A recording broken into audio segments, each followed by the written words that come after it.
After defeating Dracula and watching his castle crumble to the ground, I thought it was over. But no, is it ever truly over? I mean, just look at how many Castlevania games there are.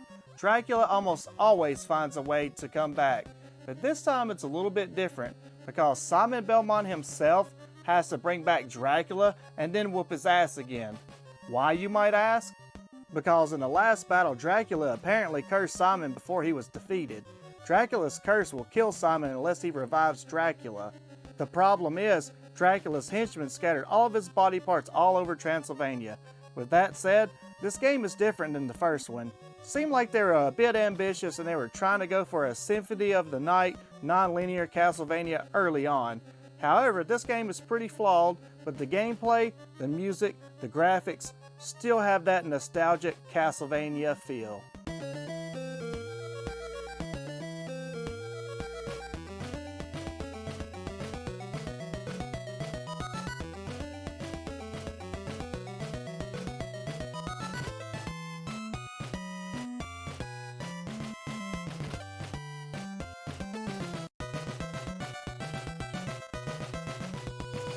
Now, the first things first, you start out in a town where you can talk to people, but I don't like talking to people. Anyways, some have hints while others just confuse you with nonsense. You can choose to go left or right from the town.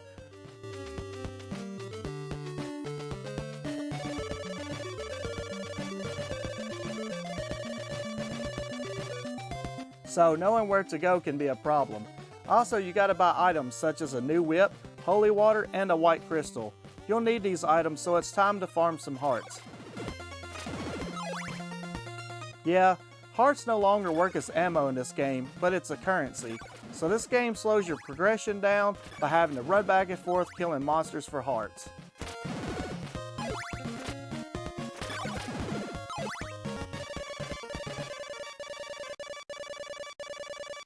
And here it is, our first day to night transition.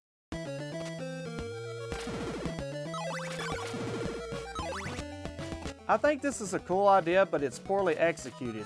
It takes forever to swap back and forth between night and day. When it's nighttime, the monsters are stronger and more annoying. Plus, when you get back to town, you can't talk to people or even enter buildings. You just have to fuck around until it becomes daytime, and whatever you do, don't die, because you'll lose all your hearts.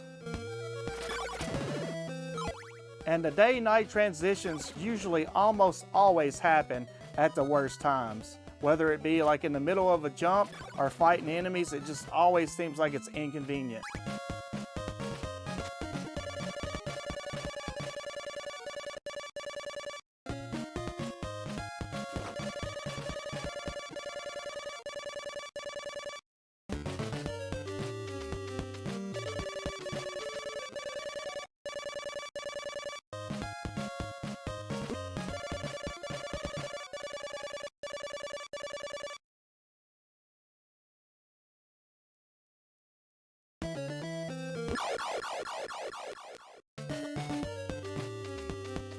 Now that you're back in town, you can buy your items and get a new whip, which I'll talk about that later. Your main goal is to wander around until you find a mansion.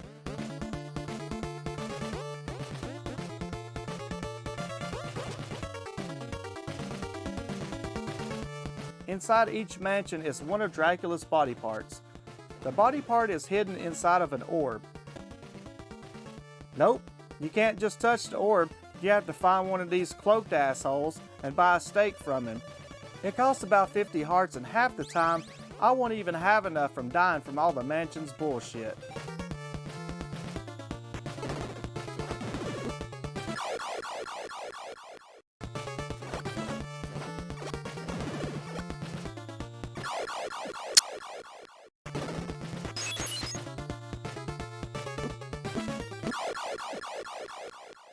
Once you get the steak, I'd wait until you're in front of the orb, then equip it because it's a one-use item. You now possess Dracula's rib. Wait, possess? Process? What is this? Process? Yeah, that definitely says process. That's one of the flaws to this game, was the spelling errors and translation issues.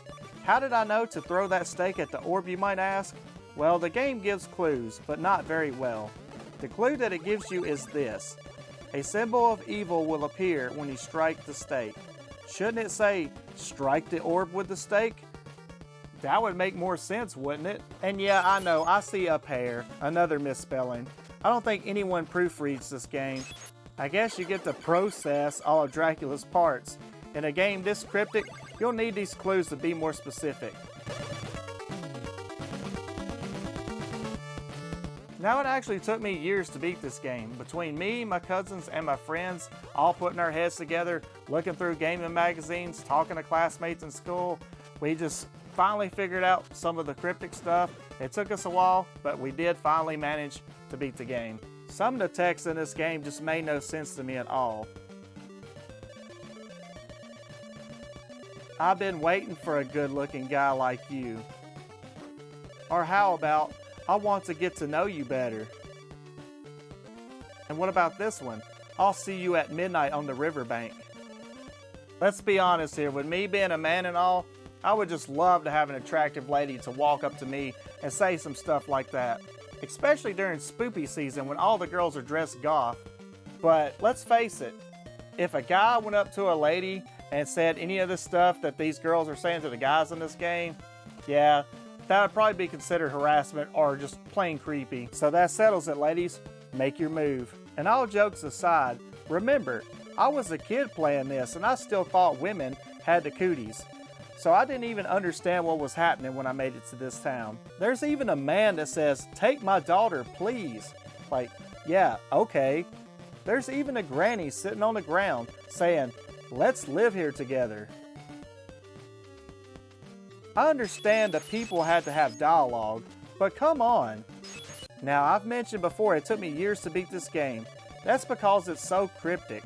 Remember I told you about that white crystal? After you buy the white crystal, you'll have to talk to this guy in town and trade it for a blue crystal.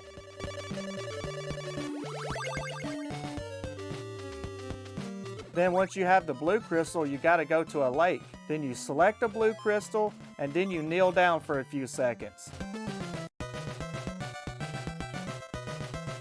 As you can see, you can go under the water now.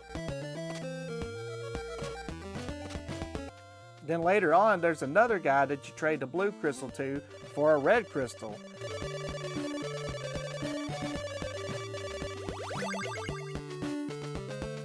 Then you gotta go to a wall and select the red crystal and kneel down for a few seconds.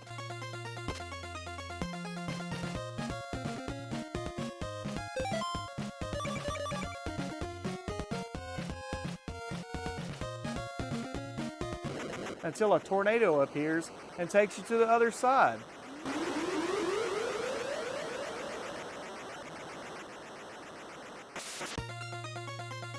Then there's a couple of places in the cemetery where you gotta drop garlic in a certain spot to get these items, like a knife. But who is this robed guy and why does he like garlic and where does he even come from?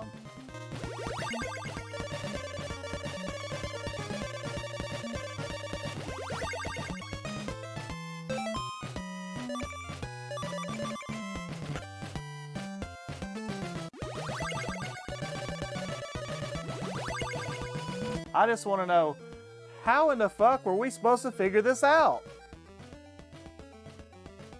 Who knows?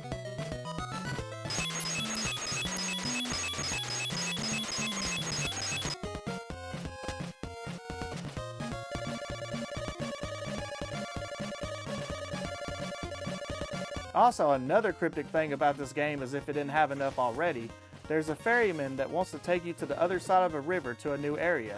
But the ferryman can also take you to another location if you equip Dracula's heart first. So that's two areas with the same NPC.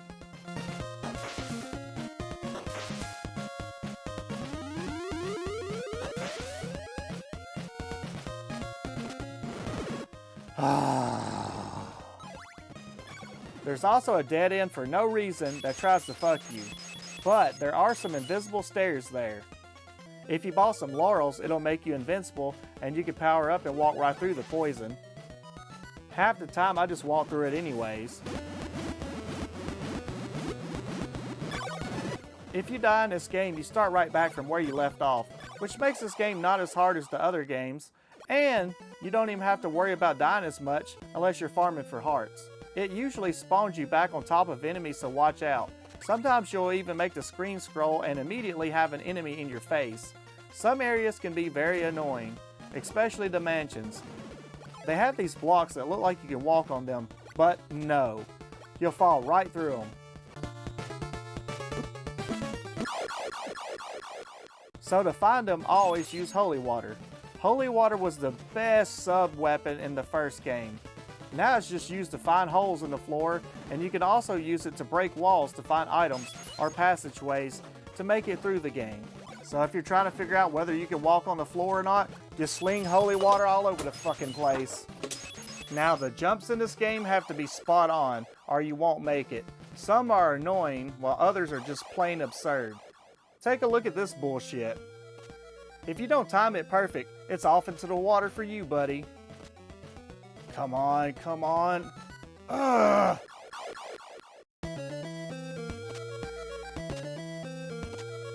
Almost got it. Fuck! Let's have a talk about the enemies of this game. You have skeletons, werewolves, and at night in the town you'll have zombies, which I thought were green witches as a kid.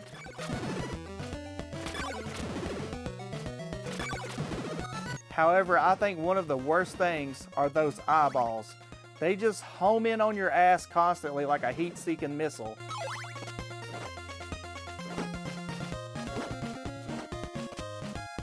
You have some slimes that just bounce all over the place and follow you to the ends of the earth.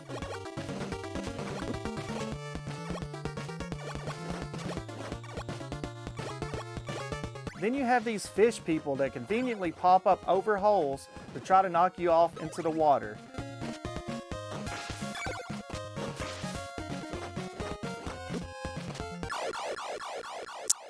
And there's usually shit tons of them too.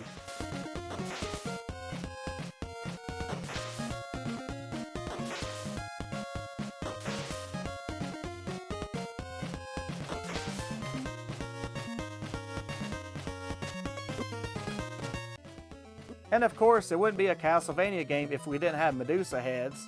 But also we got some weird birdmen, some bullshit flowers, and some mummies too. Since you start where you die, sometimes I just get tired of attacking and just run through all the shit.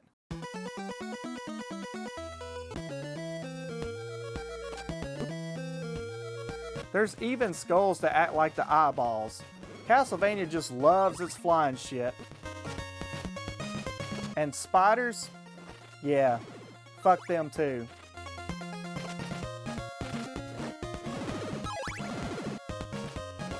As you explore all through Transylvania, you'll get whip upgrades. You start with a leather whip, and then you'll have to buy the thorn whip from the first town. Then eventually you'll get a chain whip,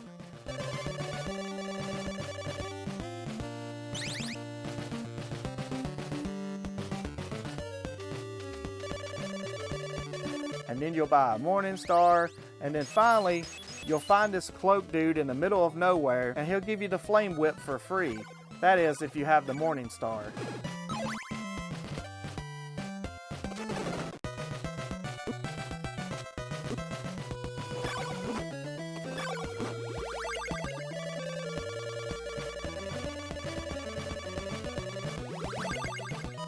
Now with that flame whip, you're a badass.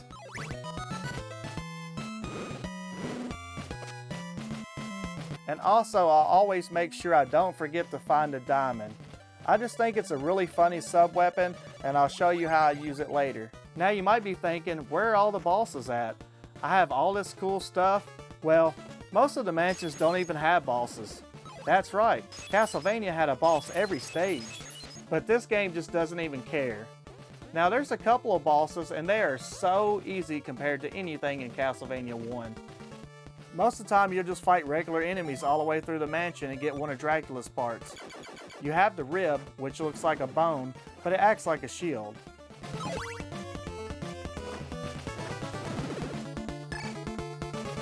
A heart that you show to the ferryman to go to a secret location. Do you know the way? Dracula's nail, which apparently lets you break false blocks with a whip. Dracula's eye helps you see hidden items, which is really cool, but by the time that you have the eye, it's pretty much useless, at least it is for me. Then you get the ring that with all the other items will summon Dracula himself. But the other two bosses seem optional. Well, watch this shit.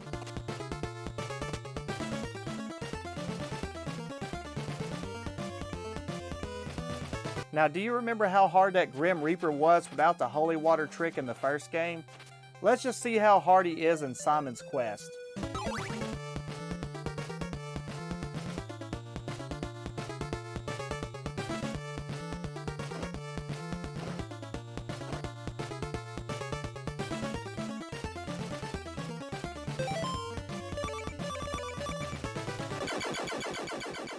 You just walk past him.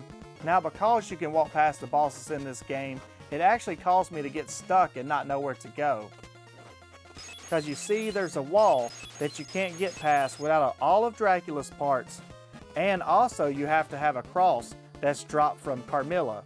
So you have to fight the giant head, but she's incredibly easy.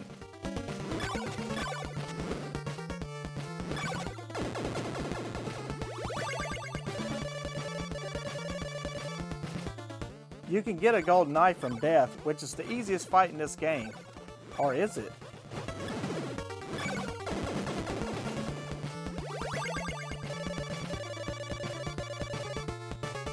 Now that you have all of Dracula's parts and that cross, you can break the blocks and finally cross that bridge.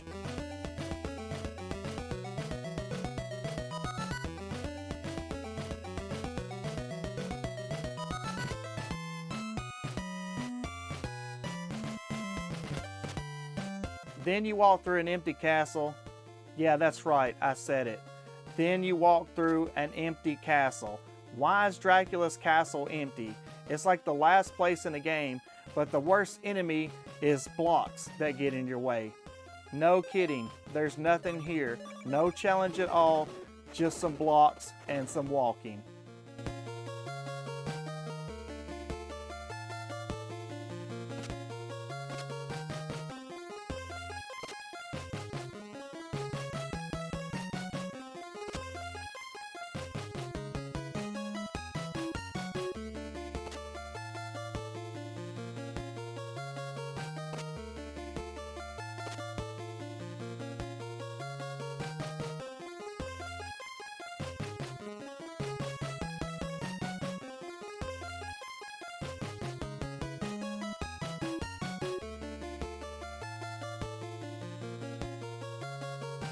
Then you go into a room and throw all of Dracula's parts into a pile, and you fight the easiest boss that I have ever faced, especially on an NES game. When I first fought him years ago, I kicked his ass with diamonds. I thought it was funny and it actually worked.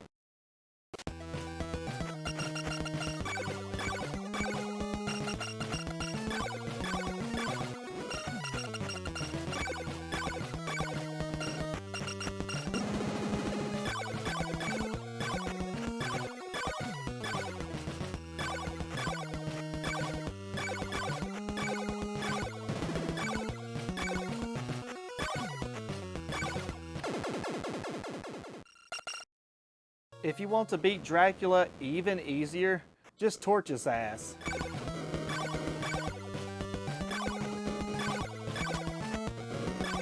That's right, Dracula. Burn, baby, burn.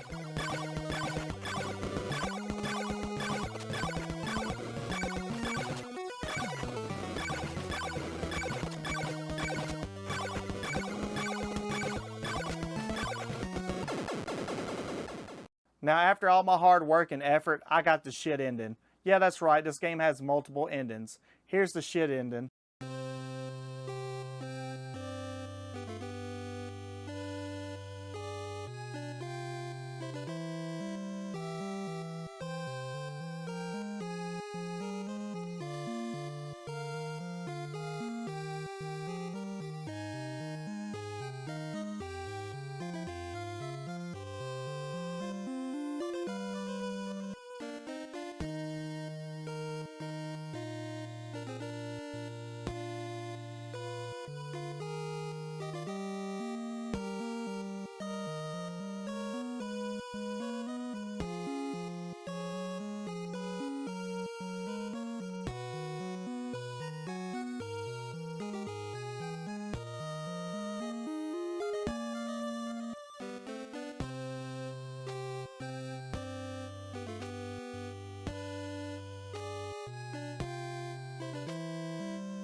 There's also 2 more endings in this game, and it basically depends on how fast you beat it. I think it has to do with the day-night transitions. You have to beat it in a certain amount of days or something. So here's the good ending.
So here's the best ending, whatever you want to call it.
So it seems like in the bad ending, basically, you both die, neither one of you survive. And then in the normal ending, Simon Belmont wins, saves the day, but because of all of his wounds and stuff, he doesn't make it, but Dracula stays gone. But in the best ending, it seems like you both survive. Like Simon Belmont wins, he walks away, and then Dracula's coming back out of the grave. But answer me this, after you defeated Dracula, his parts were scattered everywhere. You put all of his parts back together, then you burn his ass up. How does he come back again? It just doesn't make sense. Like, I understand that he had to put him all back together after beating him the first time to get him to come back, but you destroyed him again for the second time. Wouldn't his parts be rescattered or something? I have no idea.